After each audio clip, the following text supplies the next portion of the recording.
नमस्कार, मी सरला हिरेमठ। आज बसवेश्वर जयंती निमित्त मी आपले विचार मांडणार आहे।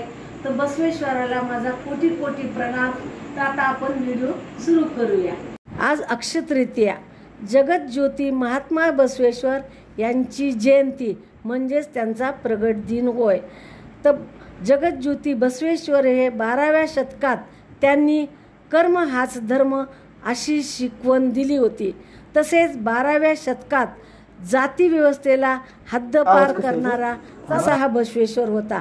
आंतरजातीय विवाह करणारा 12व्या शतकामध्ये अशा प्रकारचा बसवेश्वर होता। शोषितासाठी धावणारा प्राचीन काळातला आधुनिक समाजसुधारक महात्मा बसवेश्वर। बसवेश्वर हे प्रथम विचारवंत थोर समाजसुधारक होत। विश्वबंधुताची व समतेची भावना त्यांनी 12व्या शतकात रुजवण्याचा आग्रह धरला होता। मानव सेवा हीच खरी परमात्म्याची सेवा होय। तसेच जातीभेद नष्ट करण्याचे महान कार्य व स्त्री उद्धाराशिवाय समाज उद्धार नाही असे त्यांचे मत होते। 12व्या शतकात त्यांच्या धर्मजागृतीच्या कार्यानेच त्यांचे नाव जगाच्या इतिहासात अजरामर झाले। अनुभव मंडपाची स्थापना इसवी सन 1141 साली महात्मा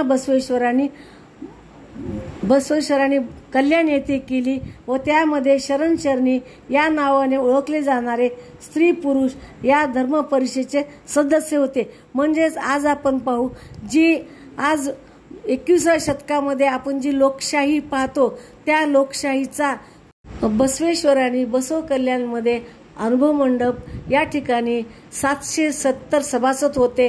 त्यामध्ये 70 ह्या स्त्रिया होत्या आणि प्रत्येक सभासदाला आपलं कष्ट करून म्हणजे जो काही व्यवसाय असेल तो करूनच या ठिकाणी आपला उदरनिर्वाह करायचा असे। आणि प्रत्येक जण जेव्हा सभा मंडपामध्ये येतात, अनुभव मंडपामध्ये येतात त्यावेळी आपापले विचार व्यक्त करतात आणि सर्वानुमते जे विचार एकत्रित होऊन त्याचा निर्णय हा आल्लम प्रभू देत असत आणि अशा प्रकारचे कायदे त्या ठिकाणी निर्माण केले जात असे।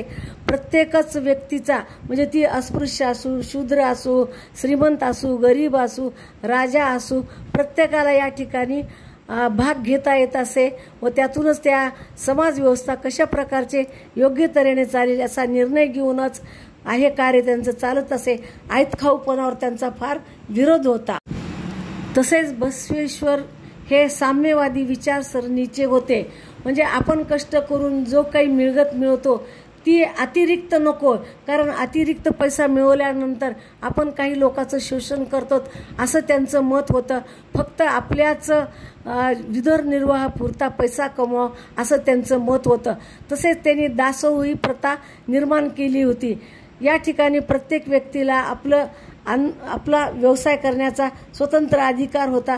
कुठल्याही व्यवसायावरून जातीभेद नव्हता व त्यांनी आपल्या काळामध्ये समाजामध्ये एक समानता आणण्यासाठी प्रत्येकाला इष्टलिंगाची दीक्षा दिली। जवळजवळ त्या काळामध्ये 350 जातींनी या ठिकाणी या धर्मामध्ये प्रवेश केला होता।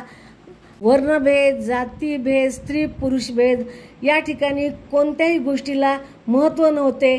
तर प्रत्येक शिवशरणीला या ठिकाणी समान वागणूक दिली जात होते।